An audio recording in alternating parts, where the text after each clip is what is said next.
السلام علیکم ورحمۃ اللہ وبرکاتہ۔ سورہ المزمل پارہ نمبر 29 کی آیات نمبر 1 تا 10 تک کا ترجمہ۔ اعوذ باللہ من الشیطان الرجیم، بسم اللہ الرحمن الرحیم۔ یا ایہا المزمل، اے کپڑا لپیٹنے والے، قم کھڑا ہو جا، لیلا رات کو قیام کر، رات کو، الا مگر قلیلا تھوڑا، نصفہ آدھی رات قیام کر، او انقص یا پھر کم کر لے، منہ اس سے، قلیلاً تھوڑا سا، او زد علیہ یا پھر زیادہ کر لے اس سے، ورتل القرآن اور قرآن کو کی تلاوت کرو، ترتیلا ٹھہر ٹھہر کر، خوب ٹھہر ٹھہر کر قرآن کی تلاوت کرو۔ انا پس بے شک ہم سانلقی ان قریب ڈالیں گے، علیکا تجھ پر، قولاً کلام یا بات، ثقیلا بھاری بھاری کلام نازل کریں گے۔ انا بلا شبہ ناشئات اللیلی اٹھنا رات کو، یہ جو ہے کام، اشد زیادہ سخت ہے، وطن کچلنے میں، اقوام یعنی اپنی خواہش کو، خواہش نفس کو، اقوام اور درستی والی کیلا بات بھی ہے۔ انا بے شک لکا تیرے لیے، فی النہاری دن میں، سبحن طویلا لمبے لمبے کام ہیں، واذکر اسم ربک اور ذکر کیجئے نام کا، ربی کا اپنے رب کے نام کا، وتبتل اور منتقل متوجہ ہو جائے، الیہ اس کی طرف، تبتیلا سب سے کٹ کے۔ رب المشرقی والمغرب، وہ رب ہے مشرق کا اور مغرب کا، لا الہ الا ہو، وہ اس کے سوا کوئی معبود نہیں، ہوا فاتخذہ سو اسی کو ہی بنا لو، وکیلا کارساز، وصبر اور صبر کیجئے، الا اس پر، ما یقولون وہ جو کہتے ہیں، وہجرہم اور چھوڑ دو ان کو، ہاجرن جمیلا خوبصورت طریقے سے چھوڑنا۔ با محاورہ ترجمہ۔ اے کپڑے میں لپٹنے والے، رات کو قیام کر مگر تھوڑا، آدھی رات قیام کر یا اس سے کم، تھوڑا کر لے یا اس سے زیادہ کر لے، اور قرآن کو خوب ٹھہر ٹھہر کر پڑھ، یقیناً ہم ضرور تجھے ایک بھاری کلام تجھ پر نازل کریں گے۔ بلا شبہ رات کو اٹھنا نفس کو کچلنے میں زیادہ سخت اور بات کرنے میں زیادہ درستی والا ہے۔ بلا شبہ تیرے لیے دن میں ایک لمبا کام ہے، اور اپنے رب کا نام کا ذکر کرو اور ہر طرف سے منقطع ہو کر اسی کی طرف متوجہ ہو جاؤ۔ مشرق اور مغرب کا وہ رب ہے، اس کے سوا کوئی معبود نہیں، سو اسی کو وکیل بنا لو، کارساز بنا لو، اور اس پر صبر کیجئے جو وہ کہتے ہیں، اور انہیں چھوڑ دیجئے خوبصورت طریقے سے چھوڑنا۔ السلام علیکم ورحمۃ اللہ وبرکاتہ۔ سورہ مزمل پارہ نمبر 29 کی آیات نمبر 1 سے 10 کی تفسیر۔ اعوذ باللہ من الشیطان الرجیم، بسم اللہ الرحمن الرحیم۔ رب اشرح لی صدری ویسر لی امری واحلل عقدۃ من لسانی یفقہوا قولی، رب زدنی علما۔ سورہ المزمل، اس کا معنی ہے مزمل کا کپڑا لپیٹنے والا۔ یہ سورت مکی ہے، اس میں 20 آیتیں اور 2 رکوع ہیں۔ یا ایہا المزمل، اے کپڑے میں لپٹنے والے۔ ان الفاظ سے ظاہر ہوتا ہے کہ ان آیات کے اترنے کے وقت رسول اللہ صلی اللہ علیہ وآلہ وسلم کپڑے میں لپٹ کر لیٹے ہوئے تھے۔ اس خطاب میں رسول اللہ صلی اللہ علیہ وآلہ وسلم سے بہت لطف و کرم اور محبت کا اظہار ہے، کیونکہ اہل عرب کا طریقہ ہے کہ وہ مخاطب سے نرمی اور محبت سے بات کرنا چاہتے ہوں تو ایسے لفظ سے مخاطب کرتے ہیں جو مخاطب کی اس وقت کی حالت پر دلالت کر رہا ہو، جیسا کہ رسول اللہ صلی اللہ علیہ وآلہ وسلم نے علی رضی اللہ عنہ کو مسجد میں زمین پر لیٹے ہوئے دیکھا تو فرمایا تھا نا، کم ابا تراب، کھڑا ہو جائے اے مٹی والے۔ آپ صلی اللہ علیہ وآلہ وسلم کے چادر میں لیٹنے کی وجہ کیا تھی، اس کے بارے میں مختلف قول ہیں۔ پہلا یہ ہے کہ عائشہ رضی اللہ عنہ روایت کرتی ہیں کہ پہلی وحی کے نزول کے موقع پر، یعنی اقرأ بسم ربک الذی خلق والی، جب فرشتے نے آپ کو 3 مرتبہ زور سے دبایا تو آپ گھر میں خدیجہ رضی اللہ عنہ کے پاس آئے اور فرمایا زمیلونی زمیلونی، یعنی مجھے چادر اڑا دو، مجھ پر چادر اڑا دو۔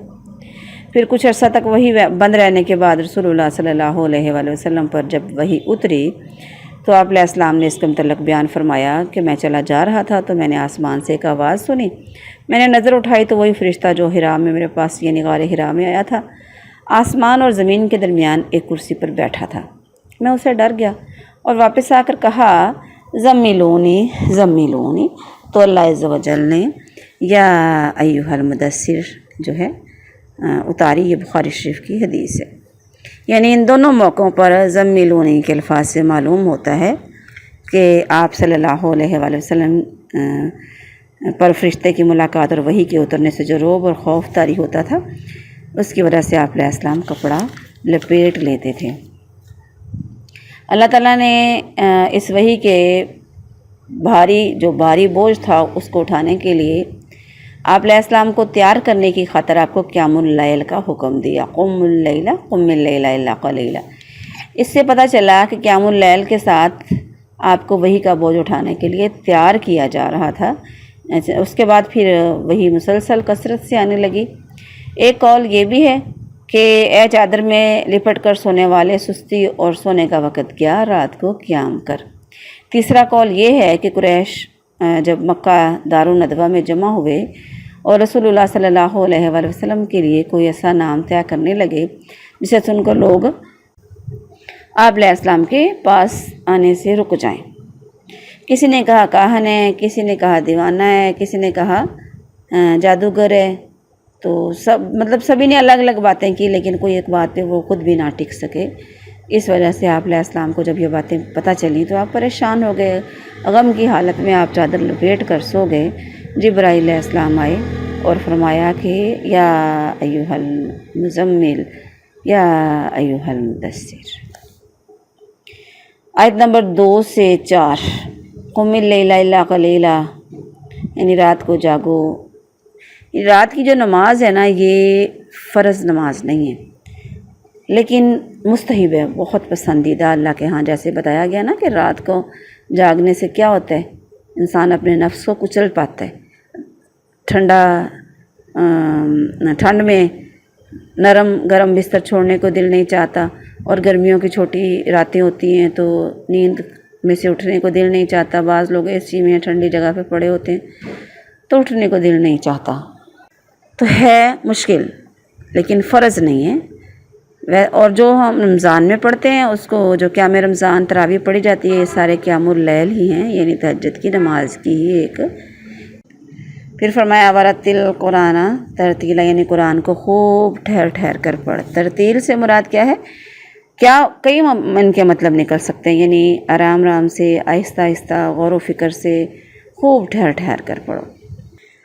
انا سنلقی علیک، اس آیت میں اور اس کے بعد والی 2 آیتوں میں رات کے قیام کے حکم کی حکمت بیان کی گئی ہے کہ وحی الہی کا بھاری بوجھ اٹھانے کے لیے طاقت کیسے پیدا ہوگی۔ قرآن کی تلاوت کرنی ہے اور رات کے وقت اللہ کی عبادت کرنی ہے، رات کو اٹھنا ہے۔ اب وحی کا بھاری بوجھ تھا، احادیث سے اس کی تفصیل ملتی ہے۔ عائشہ رضی اللہ عنہ بتاتی ہیں کہ سخت سردی کے دن میں آپ پر وحی نازل ہوتی اور جب وہ حالت ختم ہوتی تو آپ علیہ السلام کی پیشانی پر پسینہ ٹپک رہا ہوتا تھا۔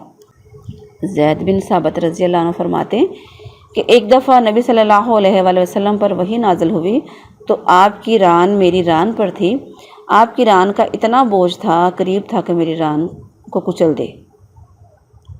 اِنَّ نَاشِئَةَ اللَّيْلِ هِیَ أَشَدُّ، یعنی رات کا اٹھنا مشکل ہے نفس کو کچلنے کے لیے باقی ساری چیزوں سے زیادہ بڑھ کر ہے۔ رات کے وقت حدیث میں آتا ہے کہ آخری جو وقت ہوتا ہے خاص قبولیت کا وقت ہوتا ہے، جب فجر کی اذان سے پہلے۔ ابو ہریرہ رضی اللہ عنہ روایت کرتے ہیں کہ رسول اللہ صلی اللہ علیہ وآلہ وسلم نے ارشاد فرمایا، ہمارا رب تعالیٰ ہر رات آسمان دنیا پر آتا ہے جب رات کا آخری ثلث باقی ہوتا ہے، فرماتا ہے کون ہے جو مجھے پکارے اور میں اس کی دعا قبول کروں، کون ہے جو مجھ سے مانگے اور میں اسے عطا کروں، کون ہے جو مجھ سے بخشش کی درخواست کرے اور میں اسے بخشوں۔ دیکھیں، اگر ہم دن کے وقت 5 نمازیں فرض پڑھتے ہیں تو اس کے لیے کوئی انسان ہمیں پکارتا ہے اللہ کی طرف، اور یہ ایسی نماز ہے اللہ خود پکارتا ہے، خود اذان دیتا ہے، خود بلاتا ہے، آؤ بھائی، اتنی پیاری نماز۔ ان لک فی النہار سبحا طویلا۔ اللہ تبارک ہم کو سب کو تہجد نماز کا عادی بنا دے۔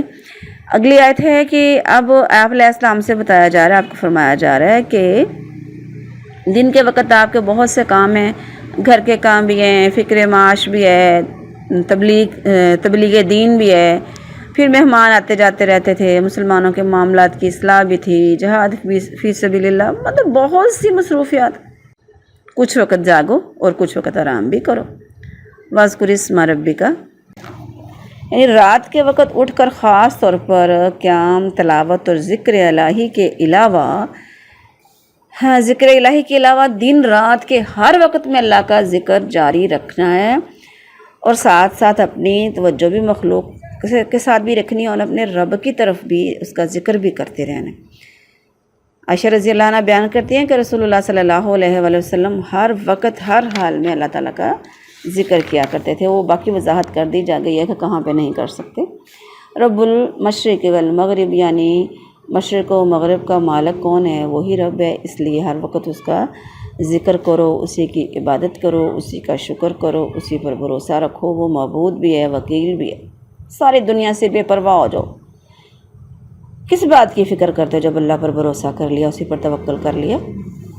وَاصْبِرْ عَلَىٰ مَا يَقُولُونَ، یعنی ایک اللہ کو اپنا سہارا بنائیں، ان کو معبودوں کو چھوڑیں اور ان کے عمل پر ان کو دعوت تبلیغ کریں۔ پھر وہ کچھ کہتے ہیں تو آپ صبر کریں، چاہے آپ کو جھوٹا کہیں، دیوانہ کہیں، شاعر کہیں، یا محمد کی بجائے کچھ اور کہیں، مطلب یہ کہ کچھ بھی کریں آپ انتقام کے چکر میں نہ پڑیں، نہ بدسلوکی کریں، خوبصورت طریقے سے الگ ہو جائیں، یعنی لڑیں جھگڑیں نہ۔ پھر بعد میں ایسا ہی ہوا، اللہ کے نبی علیہ السلام کا اتنا پیارا رویہ، اتنے اخلاق کی وجہ سے پھر کتنے لوگ مسلمان ہو گئے۔ وَمَا عَلَيَّ إِلَّا الْبَلَاغُ الْمُبِينُ۔ السلام علیکم ورحمۃ اللہ وبرکاتہ۔ سورہ مزمل، پارہ نمبر 29 کی آیات نمبر 11 سے 20 تک کا ترجمہ۔ اعوذ باللہ من الشیطان الرجیم، بسم اللہ الرحمن الرحیم۔ وَذَرْنِي وَالْمُكَذِّبِينَ، اور چھوڑ دیجئے مجھے اور جھٹلانے والوں کو بھی، اولی النعمہ جو خوشحال ہیں، وَمَهِّلْهُمْ، اور انہیں مہلت دے دیجئے قلیلہ تھوڑی سی۔ انا بلا شبہ لدینا، ہمارے پاس، انکالم و جہیمہ، انکالن بیڑیاں ہیں، و جہیمہ اور بھڑکتی ہوئی آگ ہے، و طعامن اور کھانا ہے، ذا غصہ گلے میں پھنسنے والا، و عذابن علیمہ اور دردناک عذاب ہے۔ یوما جس دن ترجف الارض کانپے گی زمین، والجبال اور پہاڑ، وکانت الجبال جو پہاڑ ہوں گے، کثیبا مہیلا ایک ریت کے ٹیلے کی طرح ہو جائیں گے۔ انا ارسلنا، پس بے شک ہم نے بھیجا، الیکم رسولا، تمہاری طرف رسول، شاہدان علیکم، تم پر گواہی دینے والا، کما جیسے ارسلنا الی فرعون رسولا، جیسے ہم نے فرعون کی طرف رسول بھیجا تھا۔ فعصا، تو اس نے فرعون نے نافرمانی کی رسول کی۔ فاخذناہ اخذا وبیلا، پس پکڑ لیا ہم نے اس کو پکڑنا سخت طریقے سے، نہایت سخت۔ فکیف تتقون، پھر تم کیسے بچو گے، ان کفرتم، اگر تم کفر کرو گے، یومن جس دن، یجعل الولدان، جو وہ دن کر دے گا، ولدانا بچوں کو، شیبا بوڑھا بنا دے گا، بوڑھے کر دے گا۔ للسماء، اسے آسمان، منفطرم بھی پھٹ جانے والا ہے، کانا وعدہ مفعولا، اور اس کا وعدہ ہو کے ہی رہنا ہے۔ ان ھذہ تذکرہ، یقیناً یہ ایک نصیحت ہے، فمن شاء، پس جو کوئی چاہے، اتخذ، بنا لے، الی ربہ سبیلا، اپنے رب کی طرف راہ۔ ان ربک یعلم، پس بے شک تیرا رب جانتا ہے، انک تقوم، کہ تو کھڑا ہوگا، ادنا قریب، من ثلثی اللیل، ثلثی اللیل تہائی رات کے قریب، ونصفہ اور اس کا نصف، وثلثہ اور اس کا تیسرا حصہ، وطائفتن اور ایک گروہ، ایک جماعت، من الذین معک، وہ تیرے ساتھ ہیں، واللہ یقدر اللیل والنہار، اور اللہ تبارک نے مقدار اندازہ دن اور رات کا رکھا ہوا ہے۔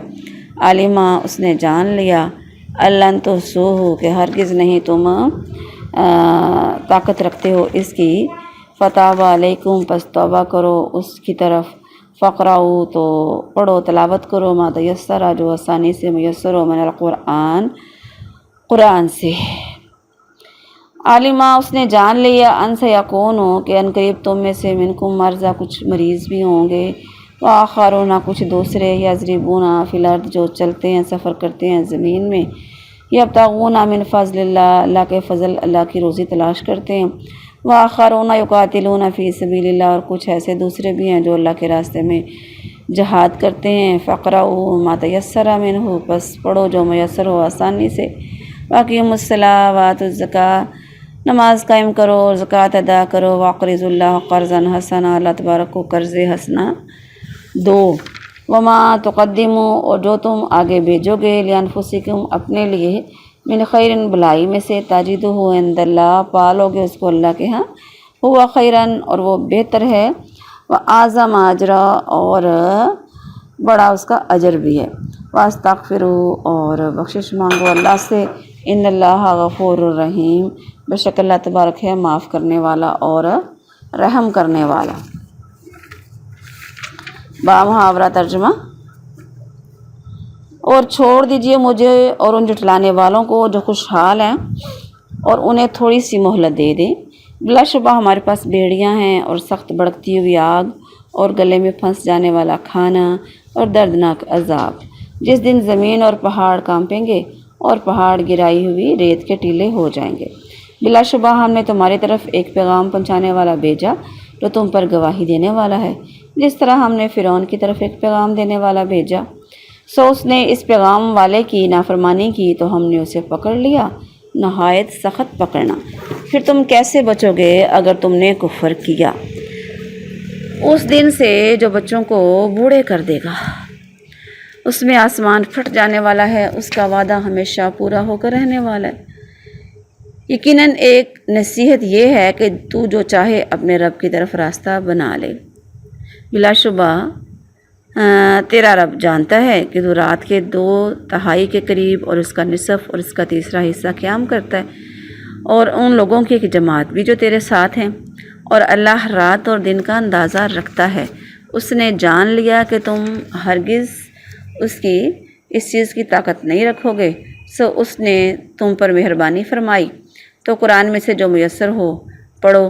اس نے جان لیا کہ یقیناً تم میں سے کچھ بیمار ہوں گے اور کچھ دوسرے زمین میں سفر کریں گے، اللہ کا فضل تلاش کریں گے، اور کچھ دوسرے اللہ کی راہ میں لڑیں گے، بس اس میں سے جو میسر ہو پڑھو، نماز قائم کرو اور زکوٰۃ دو اور اللہ کو قرض دو، اچھا قرض دینا، اور جو نیکی بھی تم اپنی جانوں کے لیے آگے بھیجو گے اسے اللہ کے ہاں پاؤ گے کہ وہ بہتر اور ثواب میں کہیں بڑی ہے، اور اللہ سے بخشش مانگو، بلا شبہ اللہ بے حد بخشنے والا نہایت رحم والا ہے۔